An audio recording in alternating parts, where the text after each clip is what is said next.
O limite do humor deve ser a lei? Semana que passou, nós tivemos essa discussão sobre o que aconteceu com o Léo Lins, comediante. Teve o seu show retirado do YouTube por uma decisão judicial, uma decisão de uma juíza do estado de São Paulo. Aí eu fiz um post no Instagram, não em defesa do Léo Lins especificamente, mas em defesa à liberdade de expressão, que eu acho absurdo que o Estado tenha esse poder de julgar o que é dito ou não. Claro que um post desse é um pouco complicado de você desenvolver claramente o seu ponto de vista sobre uma situação tão delicada quanto esta. E aí eu decidi gravar este vídeo, levantando aqui alguns pontos que vocês deixaram nos comentários. Lembrando aqui, as minhas redes sociais, quando eu exponho aqui as minhas opiniões, elas sempre estarão abertas ao contraponto, à discordância. Particularmente, isso me engrandece bastante, eu poder ouvir opiniões divergentes das minhas, faz com que eu consiga expandir mais a minha bolha de conhecimento, a minha bolha de percepção social. Claro, a internet faz com que a gente encontre pensamentos muito divergentes dos nossos. Pode fazer com que muitos pontos aqui, da minha opinião, gere aquela indigestão, vamos usar esse termo, como muitas opiniões causam essa indigestão em mim, mas eu particularmente me obrigo a ver essas opiniões para justamente formar uma opinião mais sólida do que eu penso sobre o mundo. Se você não é apto, se te faz muito mal, aí claro, não vou te obrigar aqui. Esse é um ponto aqui, inclusive, não vou te obrigar a ouvir os meus pontos de vista. Eu agradeceria muito se você ouvisse e respondesse, se a gente discutisse sobre esses pontos. Então eu listei aqui algumas perguntas, 3 perguntas na verdade, que acho que é os pontos que entrou em discussão ali no meu comentário, que eu gostaria de responder aqui. Então a primeira é a expressão, o ato de você falar, de você discursar, de você fazer uma piada, ela tem limites? Essa é uma pergunta complicada de responder, né? A discussão que existe na sociedade hoje, mas a minha resposta ela é bem simples. Sim, a liberdade de expressão tem os seus limites, mas eu não vejo que esses limites devam ser impostos pelo Estado. Porque uma pergunta extremamente importante quando discutimos sobre liberdade de expressão, qual é esse limite? Quem vai impor esse limite? Eu acredito, pessoalmente, que esse limite ele deva ser imposto pelo dono do meio de comunicação, pelo dono do estabelecimento, pelo dono da rede social. Eu já entro no porquê que eu não vejo essa imposição do limite sendo saudável ou produtiva para uma sociedade se ela for feita pelo Estado. Aí o segundo ponto, o argumento para derrubar o vídeo do Léo Lins, para derrubar o show do Léo Lins, é que ele atacou minorias. Aí a pergunta é essas minorias, elas precisam ser defendidas? Talvez esse seja um ponto que não ficou claro nas minhas respostas. Quando a gente discute minorias, a gente precisa entender que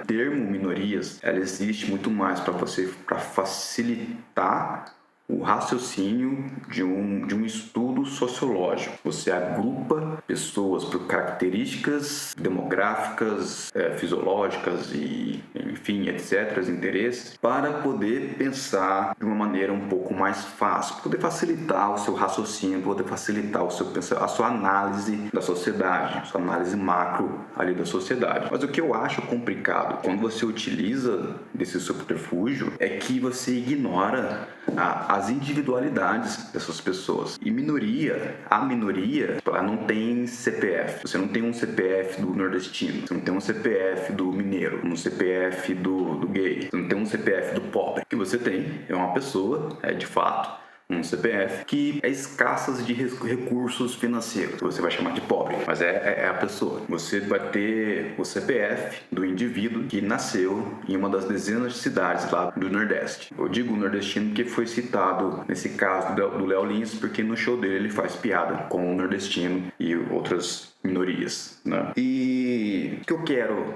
fazer aqui? Eu quero que a gente entre um pouco mais a fundo, vamos no indivíduo, não na minoria, nesse grupo, vamos no indivíduo, porque senão a gente ignora muita variável importante de ser analisada. O que acontece é que o nordestino, ele tem esse direito, inclusive, de se sentir ofendido por essas piadas, mas ao mesmo tempo você pode ter nordestinos, né? Você tem pessoas desses grupos de minorias que não vão se sentir ofendidos por essas piadas, que vão até gostar dessas piadas, que vão inclusive pagar para ir no show e assistir o Léo Lins fazer essas piadas de fazer essas ofensas, porque ele vai se sentir incluído naquele rolê todo, porque ele de fato faz piadas ofensivas com todo mundo. É a premissa do show dele, ofender todo mundo. Você pode gostar ou não gostar, mas essa é a premissa do show dele. Então, da mesma forma que devemos sim olhar para os problemas que essas ofensas possam causar psicologicamente para essas pessoas, nós não podemos passar por cima daqueles que se permitem serem alvos dessas piadas, que esse é o fato, né? Elas se permitem também serem alvos dessas piadas. E nesse ponto, eu acredito que já exista, de certa forma, ferramentas para que isso aconteça de uma forma um pouco mais saudável. O próprio algoritmo de YouTube, ele vai entender que você não gosta desse tipo de conteúdo e não vai te recomendar o show do Léo Lins para você.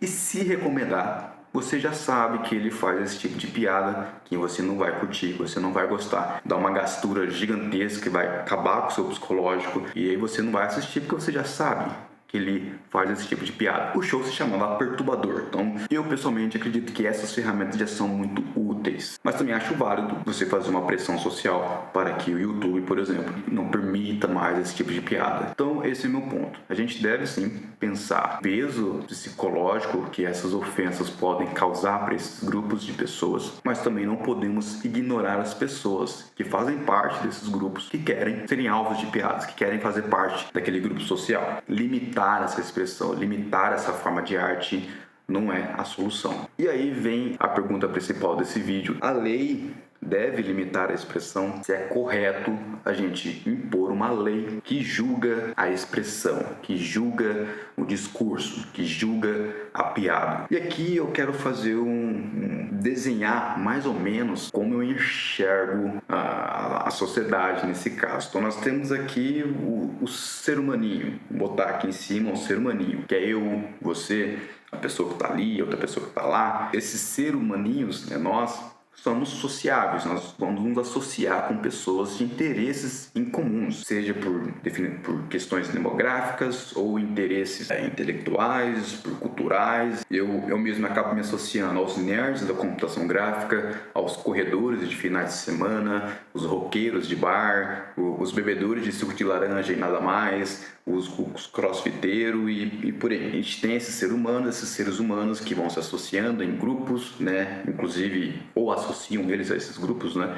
Inclusive, são esses grupos que a gente acaba definindo ali como minorias, alguns desses grupos. Aí abaixo nós temos os empreendimentos, que são as empresas, são essas pessoas que se juntam para trabalhar. Empreendimento no sentido original da palavra, que são pessoas que se juntam para trabalhar em prol de um resultado em comum ali. E aí abaixo desses empreendimentos, que você pode conhecer como empresas também, vem as instituições, que as instituições são agrupadas aqui desses empreendimentos, né, de vários empreendimentos. Essas instituições, esses empreendimentos e as pessoas que estão trabalhando nesses empreendimentos que formam essas instituições. Ou seja, se você tira as pessoas dessas instituições, essas instituições deixam de existir, porque ela é formada por pessoas. Mas eu particularmente vejo o Estado como mais uma instituição dentro da sociedade. É a mais poderosa que nós temos, ela é a mesma coisa que uma empresa, que uma grande multinacional. A diferença está na escala de poder, né? Porque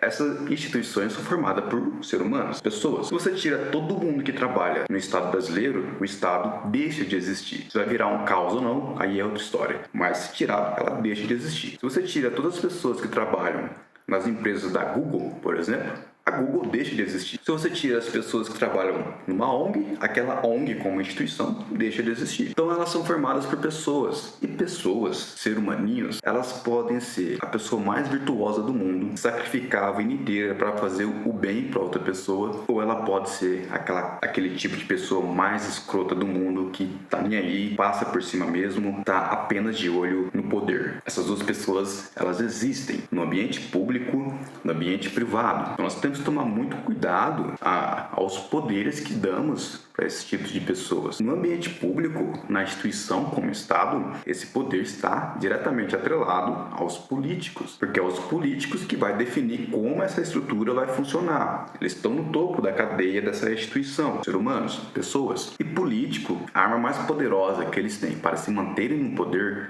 é o discurso. Eles têm que controlar a narrativa. Se eles não controlarem a narrativa, eles perdem o poder que eles têm, que eles conquistaram. Dar a esses políticos que dependem do discurso para se manterem no poder, o poder de criminalizar e de julgar o que se é dito, é abrir um buraco para um abismo sem fundo de ditadura. Por isso que eu fiz aquele tweet. Na Constituição, se a liberdade de expressão só dura até a página 2, ela vira uma ditadura na página 4. E essa galera, eles começam assim, eles começam abraçando essas causas para si, como se eles fossem os guardiões na moralidade, justamente para impor essas regrinhas, para impor esses limites, para quebrar esse poder que nós temos aqui de reação, que é justamente o discurso. Temos que ter essa liberdade para discutir essas leis, porque lei pode ser burra. Pode ter a melhor das intenções, mas ela pode ser burra, ela pode trazer muitos problemas para a sociedade. Vale lembrar aqui que escravidão já foi legalizada. Você ter um escravo era legal, não era crime, era legal, era uma lei. Você podia ter um escravo. Esse é o ponto.